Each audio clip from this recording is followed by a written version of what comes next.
My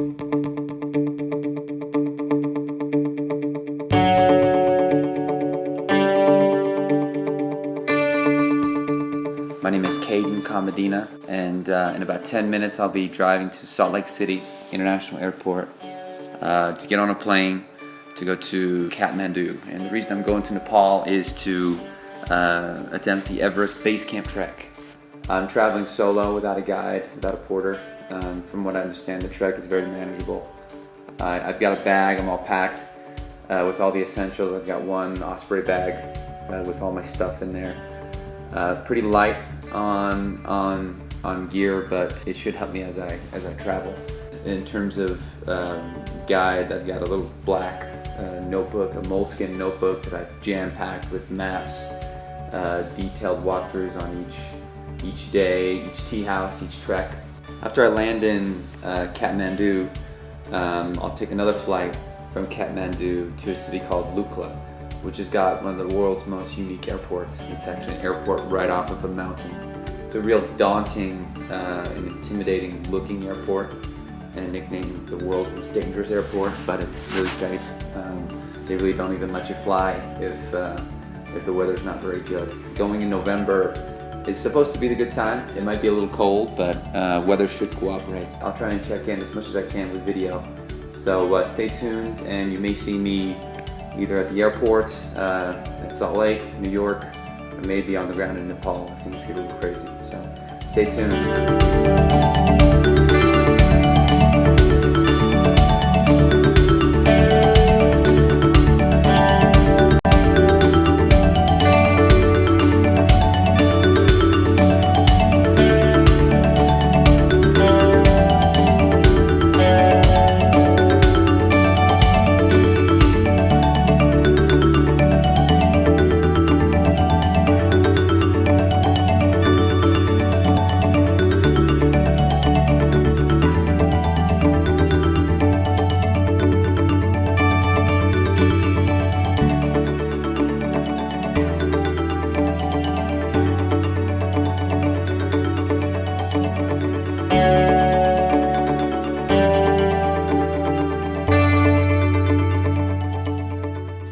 So at long last, I made it.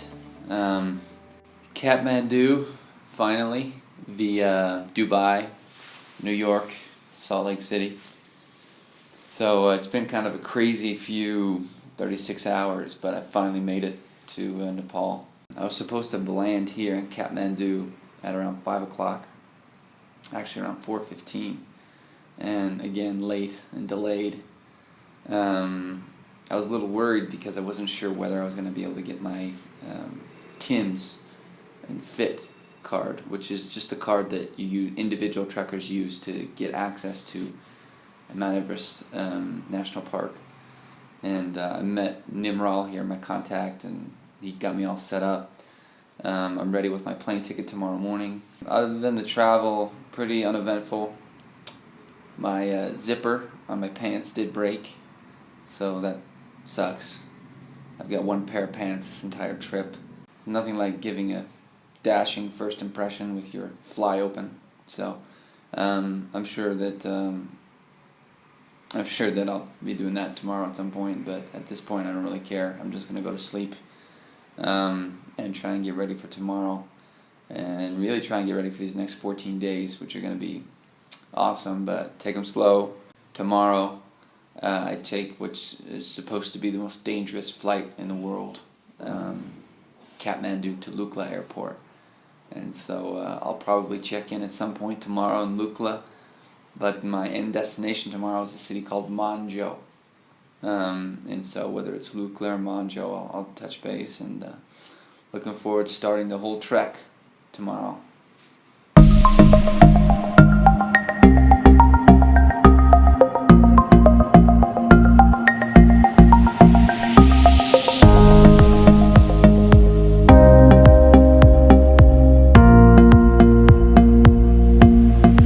Okay, so just woke up. Beautiful Kathmandu morning. Each sunset and sunrise here, it's got like this orange glow of like the haze in the background, and the city's pretty lively. It's 6:34 in the morning, and in about 20 minutes I'll head downstairs to take my cab to the airport. I feel good, and I don't even know if I slept, I mean, a lot of hours last night here. I think I'm just excited to get up there, and yeah, looking forward to getting on another plane, as crazy as that is, even though I've just been flying non-stop for the last 36 hours. So, but yeah, the view of Kathmandu in the morning is awesome. In fact, I'm excited to get back here to actually explore Kathmandu, because it's got some cool cities. But for now, I'll make my way to base camp trek, and yeah, but I wanted to just check in this morning to give you a look at the city, as well as let you know I'm excited and rip-roaring and ready to go. So like I said, probably I'll check in again maybe at the end of today at MONJO, but I'll land in Lukla, try and take some shots at the airport, document it, and get back in touch.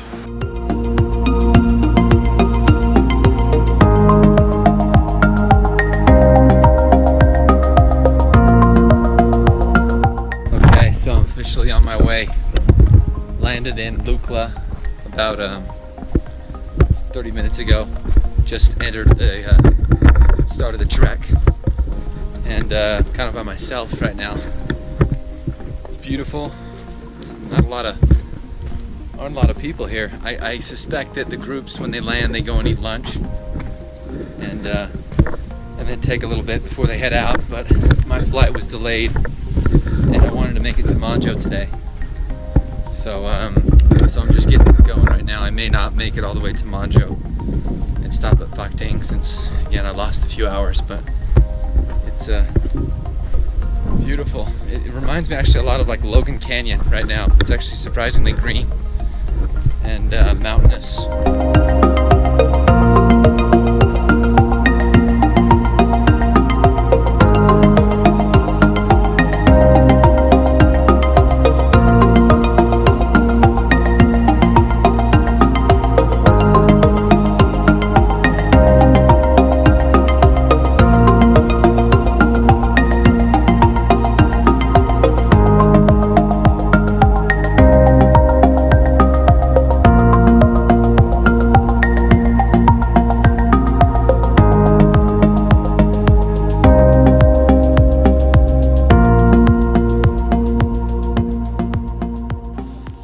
So I just arrived in MONJO, came here from Lukla, and it's a nice first day.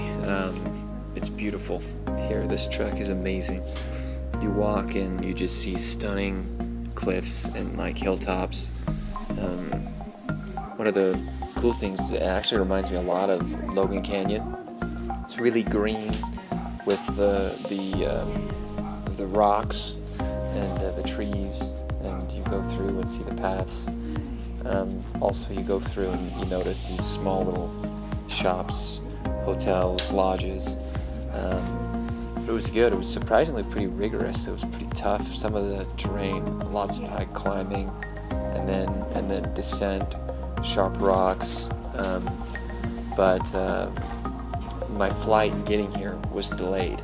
It was almost canceled, because it was supposed to leave at 8:30. I get to the airport, which is a circus, and then it's delayed even more and more. I finally got on a flight a little after 11, and finally got to Lukla, landed around noon. So after that, made my way through to the trek, and thought about stopping in a city called Phak Ting, which is just right below MONJO, right before MONJO, but figured I'd push on a little bit further just because I get about an hour closer to NAMCHE tomorrow. But it was awesome, and once I got started, it was really, really neat, meeting cool people along the route as well. But yeah, it was good. It was really warm today. I was sweating the whole time, but good day one in the books. Right now I'm going to eat, and then just relax, and then do the whole thing tomorrow to NAMCHE. Right, thank you. Okay. And eat.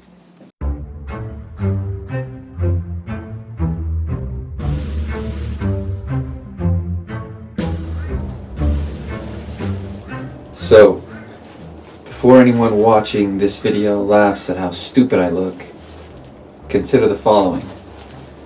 The temperature was very, very cold last night. So I just survived my first night sleeping on the Everest Base Camp. And the crazy thing was that all day yesterday when I hiked from Lukla to MONJO, where I am now, it was hot. I was sweating, I had to take off all my layers. And as soon as the sun went down, you could tell the temperature just drop. It's about 6 a.m. And so today I'll walk from MONJO to NAMCHE, the main city on the Everest Base Camp. It's like the biggest city where there's lots of services and stuff to do. So I do have this like emergency blanket sleeping bag that I bought that I thought would be a good idea, but so I just put it. I get in it last night, and the whole thing just sweats. It makes you so sweaty, and again, the sweat freezes. It just makes you cold. Like, it didn't work at all. It was totally ineffective. So in a while here, I'll kind of get all my stuff together and pack up and go down to the little lodge and pay for my hotel, and then make my way to NAMCHE, the Sherpa's village in the Himalayas. So stay tuned for that.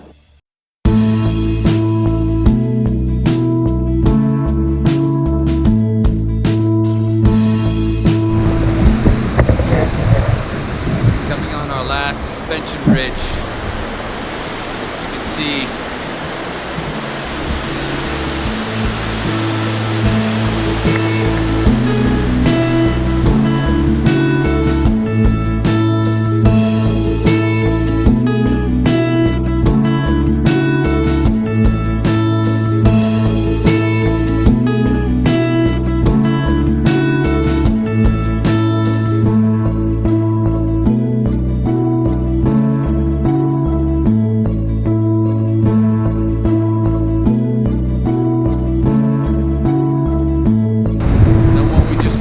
right down there, you see it? So this is the last one, and this one appears to be the biggest. Pretty cool views. Red flags, nice. Beautiful.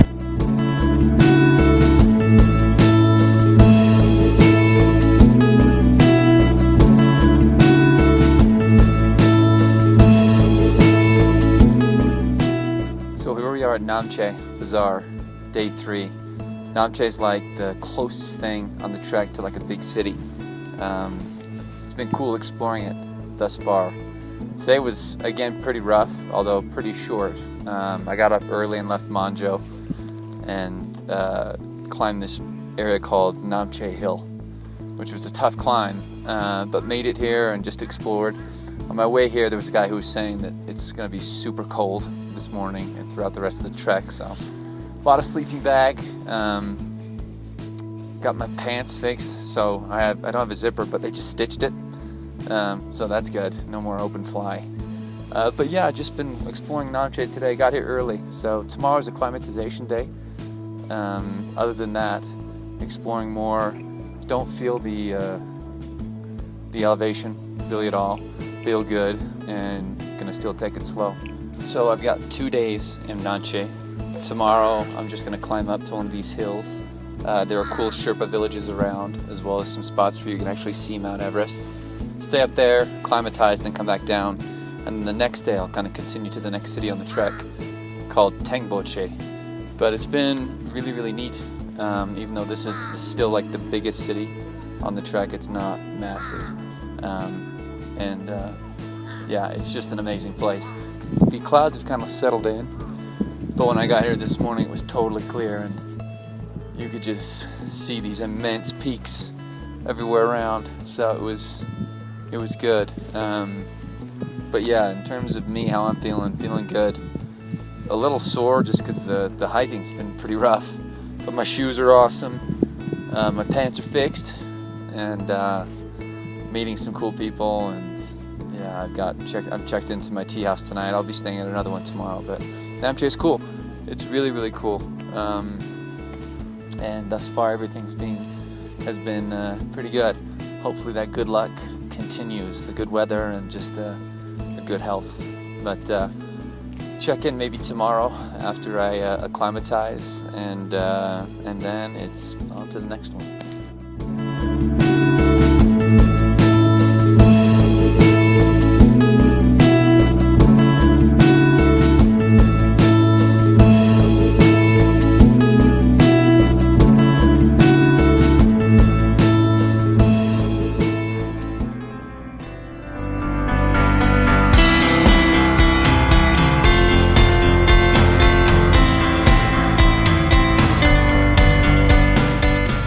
See right there in the middle,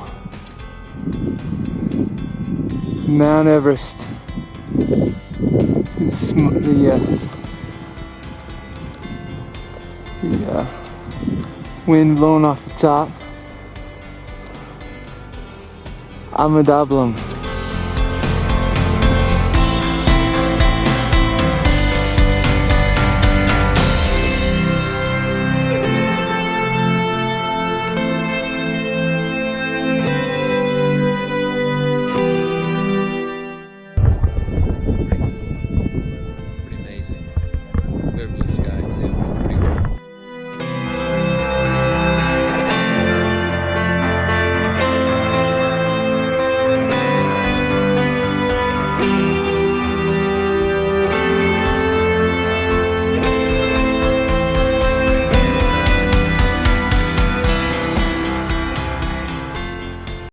So day 2 in NAMCHE Bazaar.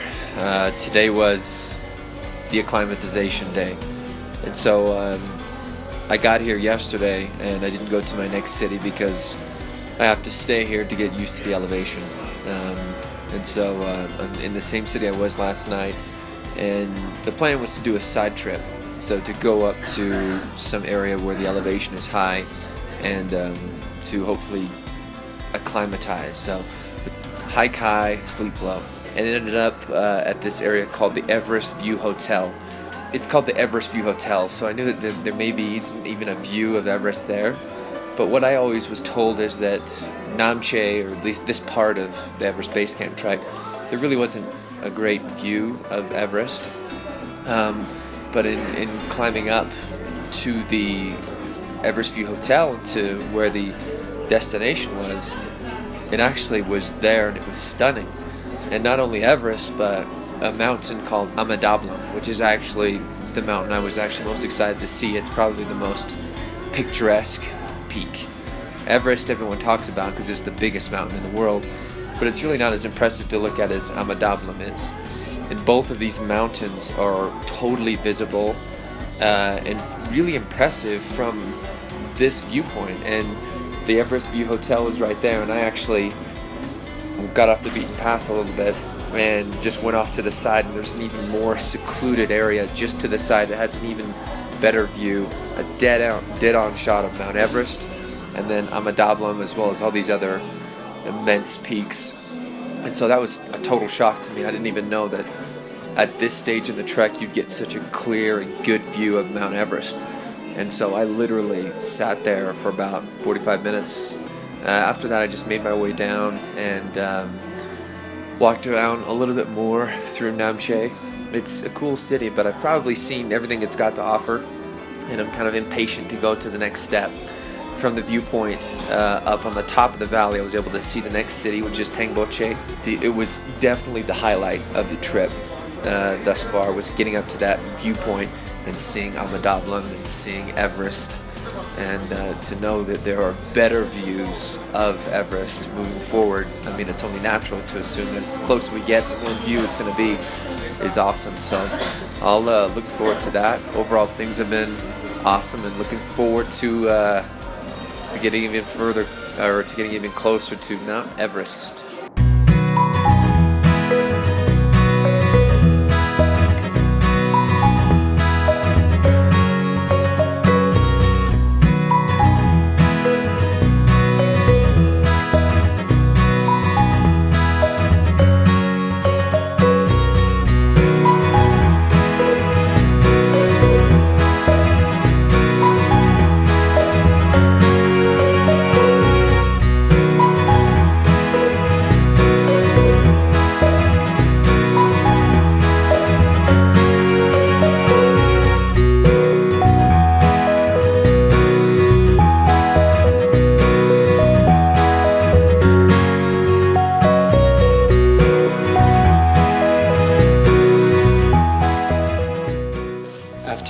hike, made it to Tengboche, and it's pretty amazing. So right from this village you can see a view from Mount Everest.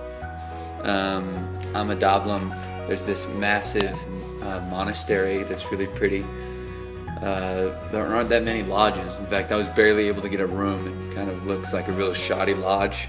There are a few nice ones here, but the tour groups really get the good treatment. So here tonight, and then to Dingboche tomorrow, and then we'll plan on just keep going. The higher we go up, the colder it'll be. So the plan is just to kind of continue from there and document everything I can. But it looks amazing here. It's beautiful, and even though some of the clouds are coming in, you can see we're really close to Amadablam. You can see Mount Everest as well. Amadablam. And that is kind of my shouty lodge tonight. But what's cool is I'm sleeping right there. Mount Everest is right there. Not bad. It's just been a little harder if you're not a part of a tour group. Honestly, like if you're part of a tour group, you get taken care of, and I'm just a solo trekker, so they don't really have any room or care if you don't really have 16 people in your group. But it's been good thus far. Really hard trekking, but I think I'm making better time than usual. So if I probably slowed down a little bit, it'd be a little easier. But I got here really before anyone else, and clouds are setting in. I can tell it'll be a little colder, but hopefully we'll get through it. And looking forward to Dingboche tomorrow.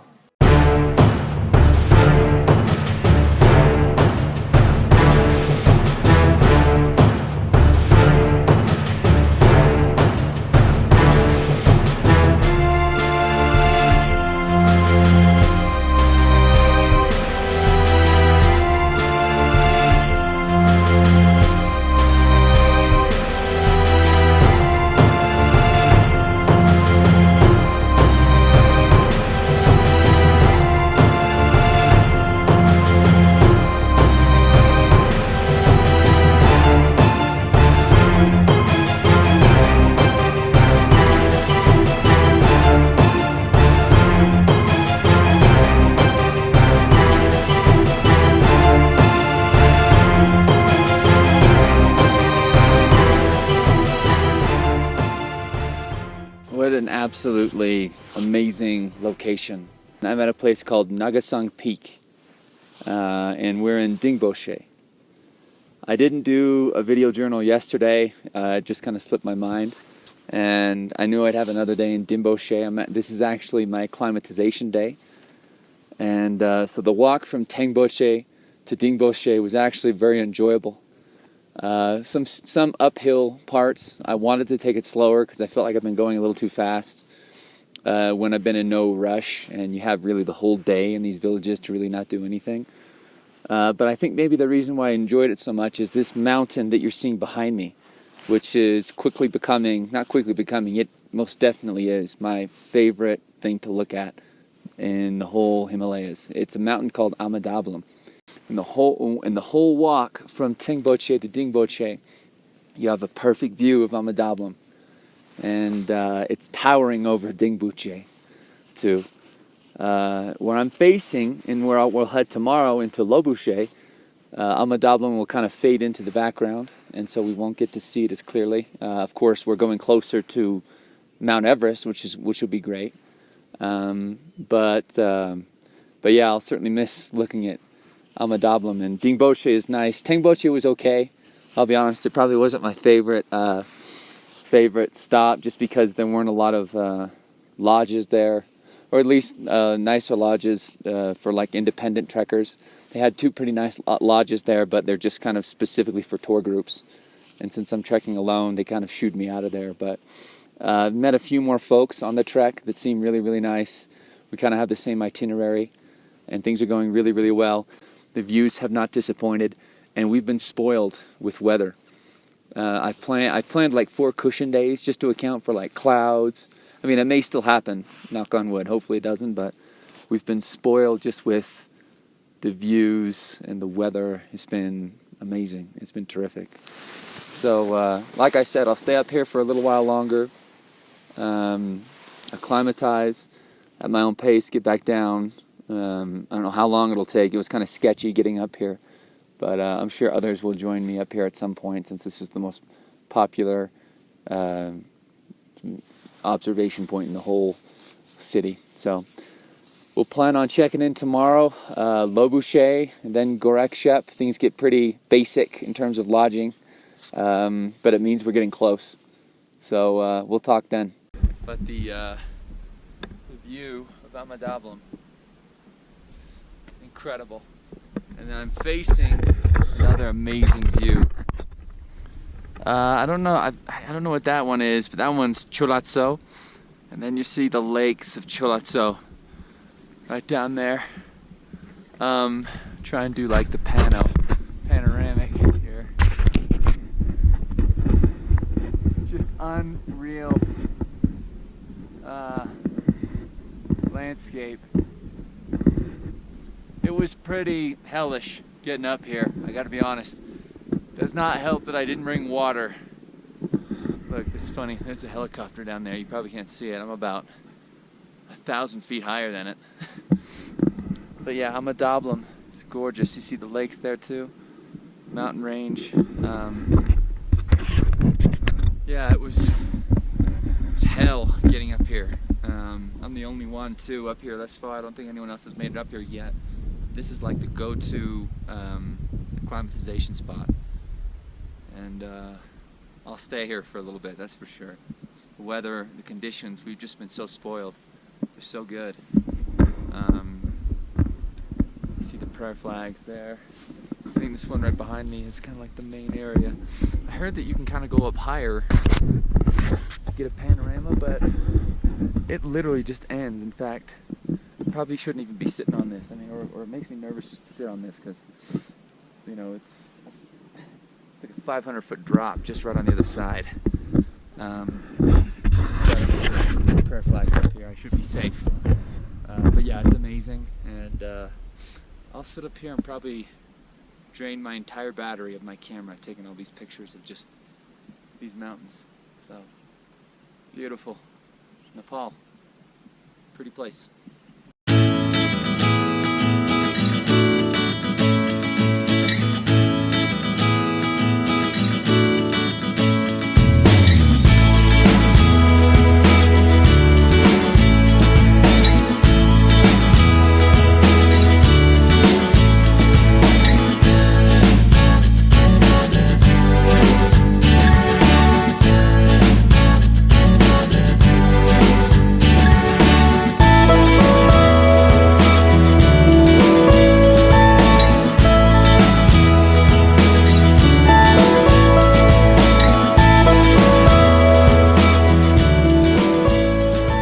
So it's time for another video journal.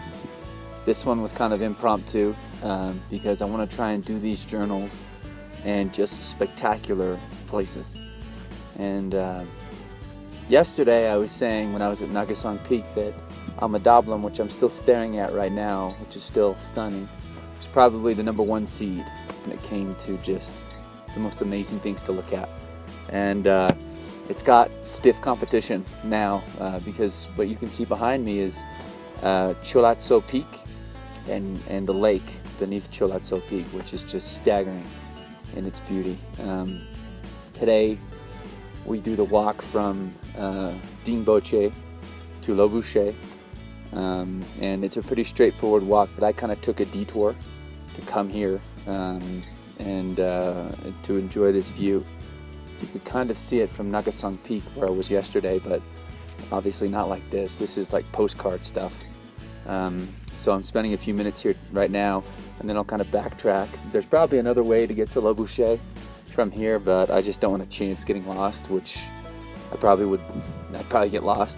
I was already going to take a different route to get here when this nice Nepali guy just basically said, "Where are you going? Where do you want to go?" And I said, "Cholazzo," and he's like, "Well, just take this path down there. It's a little closer to the lake," and had really no reason to help me, no reason to stop me, other than he maybe thought I looked lost, which was probably the case. But yeah, it's pretty amazing here. Tonight's a pretty important night since tomorrow morning we start the walk, or I start the walk to Gorakshep, which is the last village before Everest Base Camp. And the plan is to go there to drop off most of my things so they don't carry me down or weigh me down, and then continue on to Everest Base Camp, which is another maybe 3 hours. Stay there for a little bit, make my way back to Gorakshep, and that's where most folks end their day, because it's a lot of walking in one day.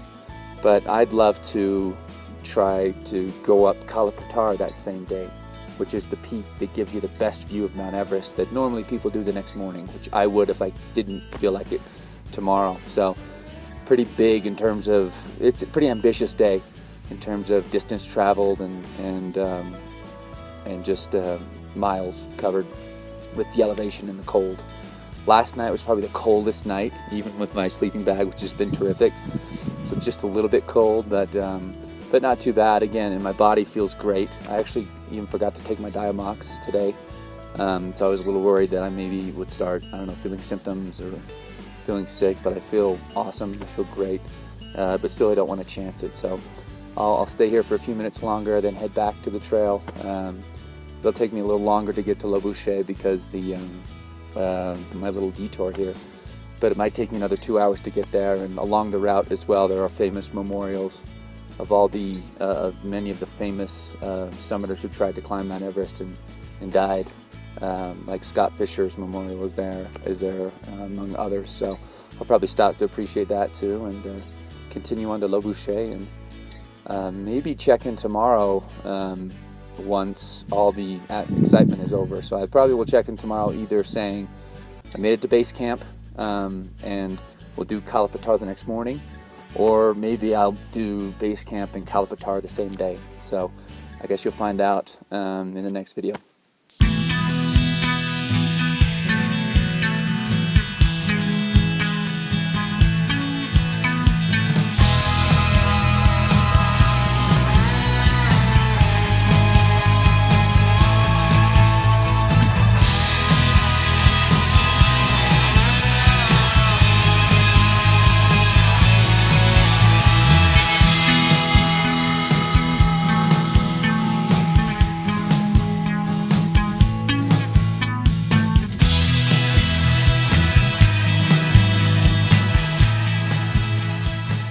So behind me is kind of what all the fuss is about, what this whole trek is about. It's Everest Base Camp. Actually, I think the real Everest Base Camp is maybe like 1 or 2 kilometers further up towards the glacier. But this is kind of where the trek officially ends. That started in Lukla all the way to here. And in the fall, it's not kind of the most impressive thing to look at because there's really no one here, and you actually can't even see Mount Everest from here. But it's cool in that it symbolizes kind of the end of the long trip. And I've kind of gotten here before most of the tour groups have gotten here, so it's kind of quiet. I've collected a few of the rocks that are right at base camp, and I put them in a little container. I put it right here. So I've got them, and I'll take it back home, just like I did when I was in the Sahara Desert during the MBS, putting the Sahara sand in a container. I've got rocks from Mount Everest Base Camp, which are cool. And yeah, it's pretty desolate, and again, not much to look at, but it is kind of immense and awesome in terms of its just sheer awe. Like you're surrounded by peaks and rock and ice everywhere. So in case you were wondering what Mount Everest Base Camp looks like, we're there. Yeah, not a lot here, but see all the prayer flags.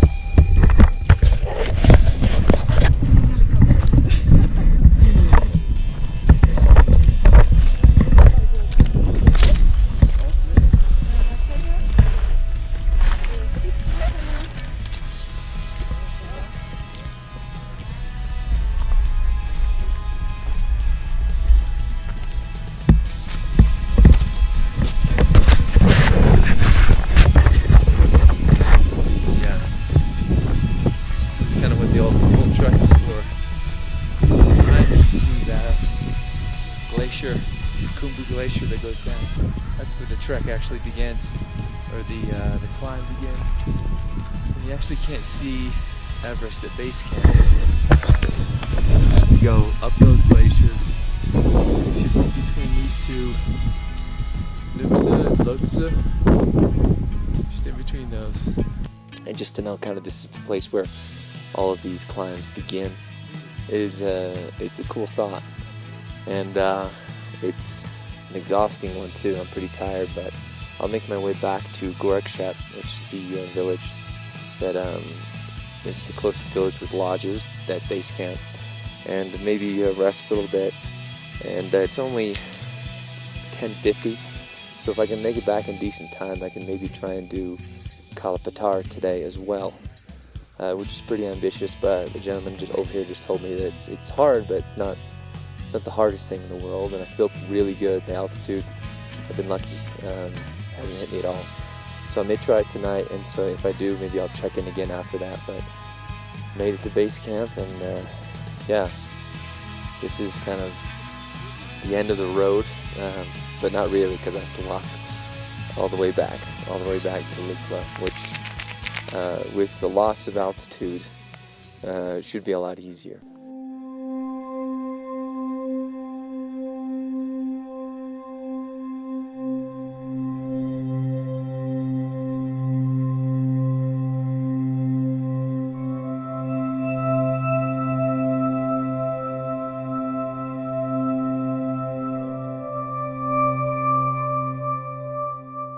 We've come to the moment at last. This mountain over my left shoulder, Mount Everest. This peak I'm on, Kala Patthar. It's pretty tough getting up here. The wind's been nasty. The view is amazing. Yeah, it's all downhill from here, literally. It's kind of funny to think that when we started in Lukla, this was the end point. Everyone always talks about Everest Base Camp. And it was nice going there and experiencing that, but really this view is the view. It's the view that people come thousands of miles away to come and see, myself included. This trip has been amazing. Tomorrow I'll start my walk back, which I think I'm ready for. Right now we're at 18,500 feet, and the trip has been a little more hard physically than I thought it'd be. Doing it without any guide, without any porter, but it's magnificent. And Mount Everest and the Himalayas are all they're cracked up to be.